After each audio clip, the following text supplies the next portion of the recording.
Hello and welcome to this presentation about A-level history at Coombe School. My name's Miss Carew. I'm the subject leader for history at Coombe. Obviously, I think history is a wonderful subject and that everybody should be learning it. As Teddy Roosevelt said, the more you know about the past, the better prepared you are for the future. So thank you very much for showing an interest in A-level history at Coombe. Throughout this presentation, I'm going to try and give you some information that's going to help you make an informed decision about your options at A-level. So why study history? Well, here's a few reasons.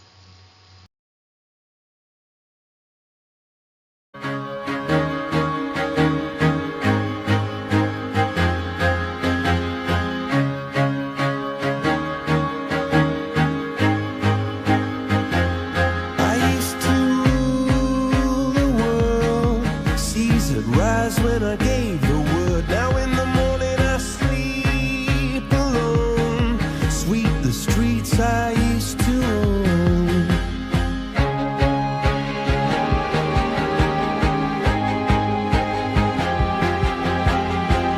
I brought Hussein Obama this song. I used to roll the dice, feel the fear in my enemy's eyes. Listen as the crowd would sing. Now the old king is dead, long live the king. 1 minute I held the key, next the walls were closed on me, and I discovered that my castle stand upon pillars of salt and pillars of sand. I hear Jerusalem bells are ringing, Roman cavalry choirs are singing. Be my mirror, my sword and shield, my missionaries in a foreign field. For some reason I can't explain, once you've gone it was never an honest word. And that was when I ruled the world.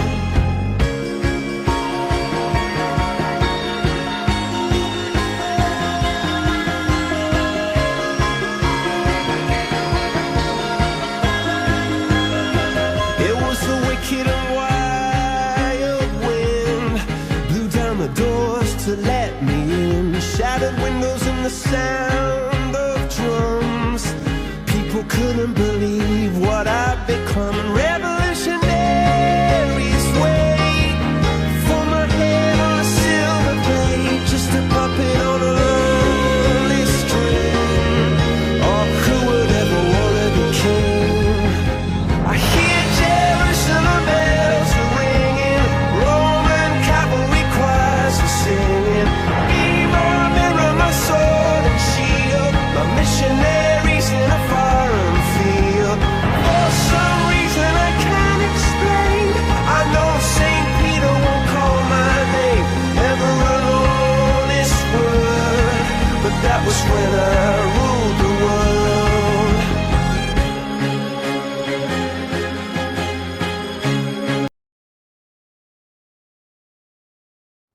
So why is it important to study history? Our curriculum statement is that history is about critical thinking and empowerment of knowledge, giving you the power to be able to navigate the wider world. And the powerful knowledge that history gives us helps us understand the wider world. It helps us understand different cultures and different beliefs, and to develop tolerance and acceptance for all of those in our world. And history also helps us to develop the ability to think critically. So to criticise, to dig deeper, to reflect, debate, discuss, analyse. When we look at the past and present, we need to use these skills, and the way that we do that is by generating lines of inquiry. And that means that we're questioning, we're creating a hypothesis, we're setting a statement and testing it to see how true those things are, and that helps us to form our own opinions. Because life is about navigating through information, and history helps us to question and challenge what people say, what they write, what they publish, and it helps us to critically analyse opinion and fact check information, most importantly. History trains us to see through fake news and take part in society. This is what we mean by empowerment of knowledge, the skills that studying history gives you, helps you to be a much more critical, informed and tolerant citizen. So as you can see, there are many reasons to study history. Primarily, history is a facilitating subject. This means that the skills that you learn in history complement a huge amount of other subjects, other disciplines, and a range of careers. It gives you cultural awareness. It helps you to learn from the mistakes of the past, but also the successes of the past. It gives students skills that are not confined just to the study of the past, that are transferable. These transferable skills are massively valuable in many jobs. Being able to analyse and prioritise information is vital to decision making, which you will have to do in most of the careers that exist. Studying history builds your independence as well. It gives you a skill set to be able to keep your career options open. Also, universities really like it. They really respect it. The study of history gives you a wide range of careers that facilitate general academic qualifications in addition to those that require specific historical knowledge. It's looked upon very, very favourably by Russell Group universities as well. There is a very, very wide range of careers that are possible with an A-level in history, ranging from media to business, research, law, the civil service, journalism, PR, personnel management like HR, social work, politics, police, education, government intelligence. There are a huge amount, not just confined to the ones that are on this slide, and it all owes to the skills and the competencies that students develop within this academic subject. And so many more. Remember, history is a facilitating subject, so it's the skills that you learn that makes you so valuable to employers. And you can use history to be a really niche history specialist, like the careers on the left, but the careers to the middle and the right are careers that can lead you to such a huge range of things, and it's the skills that you're learning of argument, source analysis, problem solving, writing an essay, critical thinking, being analytical, research, all of those things can lead to a huge range of different jobs, and this is just a small snippet of some of those that it can lead to. So the topics we study at A-level are from the AQA exam board, and they are Paper 1, The Tudors, from 1485 to 1603, taught by me, Mrs. Carew Rendell. That's my specialism. I've studied that at great depth. I know it really, really well. And then we've got 2N, which is Russia in Revolution and Dictatorship from 1917 to 1953. That's Mr. Jacks's specialism, taught by him. He knows this topic extremely well and has also studied this at depth. And then your NEA, your coursework, is focusing on the Troubles in Northern Ireland from 1908 to 1998, taught by Mr. Turner, and again, that's his specialism. He studied that to master's level, so the topics that we teach you, that we cover at A-level, are taught by experts. These are each of your history teachers' specialism, so we are really well placed to guide you through to get you your best A-level possible. 2 out of the 3 of these topics are assessed via exam at the end of year 13. So for the 2 taught topics from Mr. Jacks and I, for the Tudors in Russia, it is 2 exam papers, 2.5 hours long, 3 questions, 80 marks, which equals 40% of your A-level.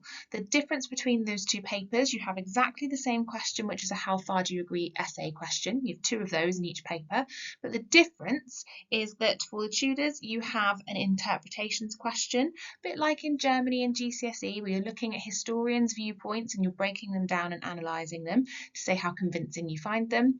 And then in the Russia paper with Mr. Jacks, instead of an extract, you have a primary source question where you study 3 sources and you break down how valid or how convincing they are as well. The other thing that you are doing to be assessed for 20% of your A-level is your NEA.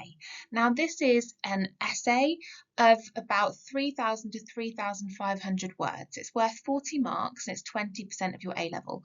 Now, the element that you're going to be writing about is the Troubles in Northern Ireland, and Mr. Turner will guide you through this coursework. This is a heavily independent topic to get you ready to study at university, to experiment with the skills of a historian, including research. A little bit more about the topics that you're going to be studying then. So one of the topics is the Tudors. It's one of the most famous dynasties, arguably in history, certainly a force to be reckoned with, and this theme focuses on the trials and tribulations of each Tudor monarch. You couldn't really make it up. An outsider with a chance of being king who won his crown on the battlefield, Henry VII, a much married king who killed 2 of his wives, Henry VIII, a boy king who presided over a religious revolution, Edward VI, a teenage queen who ruled for merely days, Lady Jane Grey, a single-minded queen who was called Bloody because she martyred so many of her people, Mary I, and an unmarried virgin queen who defeated an invasion, Elizabeth I. These were the Tudors. There were just 3 generations of them, and they ruled for only 118 years over England, Wales, and eventually Ireland. But they gave their name to an age and a culture. They created a sense of national identity. They presided over dramatic religious and political changes that altered the course of history. This is a fascinating topic. So I've included the full specification in detail at the end of this presentation, but just to give you a flavour of the things that you'll be looking at through this topic, it's a breadth study, so it's based under key questions, from how effectively did the Tudors restore and develop the powers of the monarchy, all the way to how important was the role of key individuals and groups, and how were they affected by developments of those groups. So if you are interested and you want to know more, go to the end of this presentation. There's a lot more depth of detail of what this course entails. Paper 2 then delves into the Russian Revolution and the development of the dictatorship under Stalin. So this option provides a study in depth of the coming and practice of communism in Russia. It explores concepts like Marxism, communism, Leninism and Stalinism, and it looks at ideological control and dictatorship. And it also enables students to consider issues of political authority, power of individuals, and the relationship between government change, social change and economic change. So when we look at Russia in revolution and dictatorship, it is broken down into 6 strands that you can see on the screen.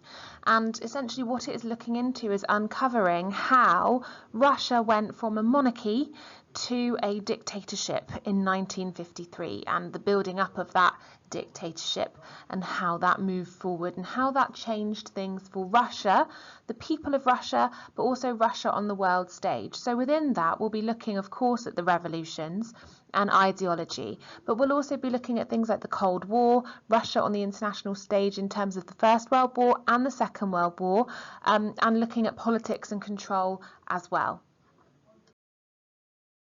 So for those of you who have ever watched Derry Girls, you'll have a bit of knowledge on the troubles of Northern Ireland. This is Mr Turner's specialism. We've chosen this unit because of the relevance it still has today in our society. As you'll know, within Brexit, the debate of the position of Northern Ireland within the UK has re-emerged. So this unit starts with the call for Home Rule in Ireland in 1908 and spans almost 100 years of history, ending with the Good Friday Agreement in 1998 of peace. We will cover events such as the Easter Rising of 1906. Although the rebellion was swiftly crushed and the key figures rounded up, Britain won the battle, but they had not won the war. The subsequent brutal execution of the key figures turned these men into martyrs and the cause gained further momentum. We look at how that then later impacts in Bloody Sunday in January 1972, when the army controversially suppressed rioting at a civil rights march in Derry on a day that became known as Bloody Sunday. The resulting death toll of 14 civil rights protesters fed into the hands of the IRA. More recruits flooded into their ranks. In turn, more British troops were deployed to the area. But as a result of several initiatives, most specifically the 1994 paramilitary ceasefires in Northern Ireland and the Good Friday Agreement of 1998, which saw direct rule in Northern Ireland being placed in the hands of locally elected government, a much more peaceful era had emerged, and this whole sweep of history explains those troubles in a great amount of detail and gives you all time to conduct that independent research with the support of me, Mr Turner and Mr Jacks, to write an inquiry on this time period. This is completed in and out of lesson time, and it counts for 20% of your A-level. Our support offer at Coombe ensures that students have an excellent understanding of the course and the exam. We provide the same support that we would at GCSE level. So if you've studied GCSE with us, everything will look quite familiar. We give recipe cards to help students understand the structure for the exam, tick lists so that students understand the content of what they are covering, course booklets to consolidate learning, structure strips to help students understand how to access the exam. We mark regularly, we give detailed feedback so all of our students know how to improve. We give one-to-one support when it's needed. Students are allocated mentors for the NEA coursework, so there is help for you. Although it's independent, we are there to support and mentor you. And again, the independent choice of the coursework topic, that's a big seller. You decide what you want to do. You study the element of history that you wish to study. And if you already study history with us at Coombe, we already know you. We know how to push you. We know how to support you. If we don't know you yet, we will do our very best to get to know you and support you as an individual as well. The course requirements to study history at Coombe are to have an interest in the past. You need to have an inquiring mind and a positive work ethic. You need essay writing skills. You should be able to use Peel. You should be able to reach a judgment and analyse sources and evaluate sources. You should have independent research skills and you should be able to manage your time effectively. A-level history is a marathon, it's not a sprint. Cramming with facts and dates last minute before the exam will not suffice. You need to be able to manage your own revision, your own knowledge consolidation and your own time. It is recommended that students have gained at least a grade 6 in GCSE history and have strong English language skills. So if you have any other questions about A-level history, about the course, please contact me via email scarew@coombedean.co.uk. There are recommended reading lists on the Post-16 website for the history course, and I've put detailed topic specifications on the next few slides for you to have a look at the topics in a bit more detail. Thank you so much for showing an interest in history A-level at Coombe.